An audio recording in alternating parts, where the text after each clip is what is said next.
L'UICN est une organisation internationale qui a comme membres des gouvernements et des ONG et qui s'attache à la conservation de la biodiversité. Ce bâtiment de l'UICN qui a été inauguré en juin 2010, on avait l'intention de faire un bâtiment très écologique du mieux qu'on pouvait, même si on n'était pas des spécialistes de la construction écologique. Donc on a essayé de retranscrire les valeurs de l'UICN qui sont la transparence, la connaissance, la conservation dans ce bâtiment. Alors il y a plusieurs aspects innovateurs dans la construction de ce bâtiment, notamment une ventilation décentralisée gérée par des sondes CO2 qui ventilent uniquement les zones là où il y a de l'occupation. C'est un bâtiment en général qui ne produit pas de CO2. Il y a aussi des innovations en termes de structure. Il y a du béton qui n'avait jamais été fait auparavant, qui est un béton cellulaire thermique qui nécessite uniquement l'utilisation de béton sans utiliser l'isolant.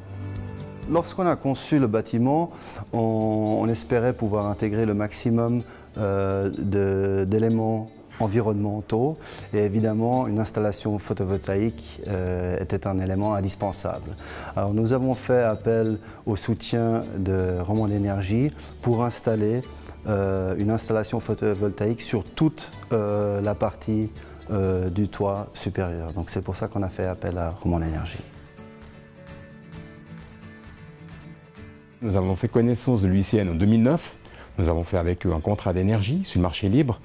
Et suite aux discussions que nous avons eues ensemble, il est apparu une évidence de mettre des panneaux photovoltaïques sur le toit.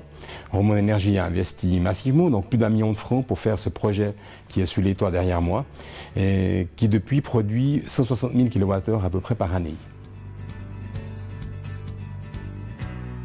En même temps que nous faisions la démarche pour les panneaux photovoltaïques, nous avons fait des analyses de consommation avec le client aussi pour mieux comprendre ses consommations. Et il est apparu que son data center consommait énormément. C'était plus de 30% de sa consommation totale. Et le client d'ailleurs a décidé d'installer tout un suivi énergétique, donc d'avoir des sondes qui permettent de mesurer en temps réel la consommation de tous les appareils du data center. Donc l'onduleur, la climatisation, la ventilation, ainsi que les consommations des serveurs.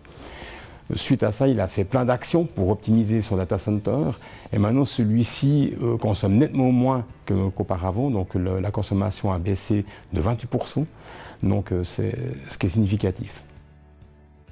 Les outils que le client a mis en place pour le suivi énergétique nous a beaucoup aidé pour mieux lire et mieux comprendre les données.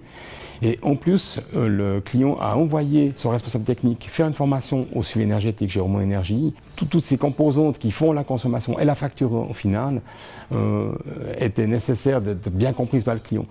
Celui-ci s'est donné les moyens de vraiment bien suivre ces données et les résultats sont spectaculaires parce que c'est des consommations qui ont baissé en gros de 25% entre 2012 et maintenant. C'est également un bâtiment qui a été certifié de plusieurs manières différentes. Il a reçu plusieurs prix. Il est certifié LEED, qui est un système de certification américain pour les bâtiments écologiques.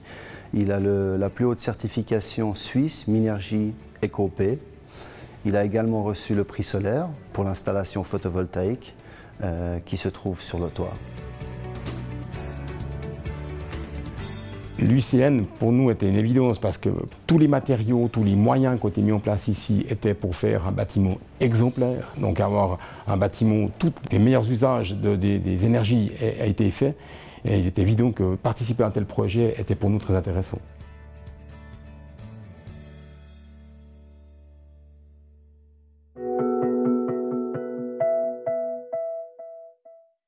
Pensez écomobilité et privilégiez la mobilité douce et les transports publics.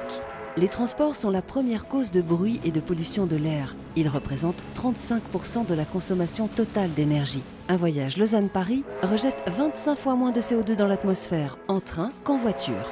La mobilité douce constitue donc une solution très efficace pour lutter contre les émissions de polluants atmosphériques et les problèmes d'engorgement du trafic.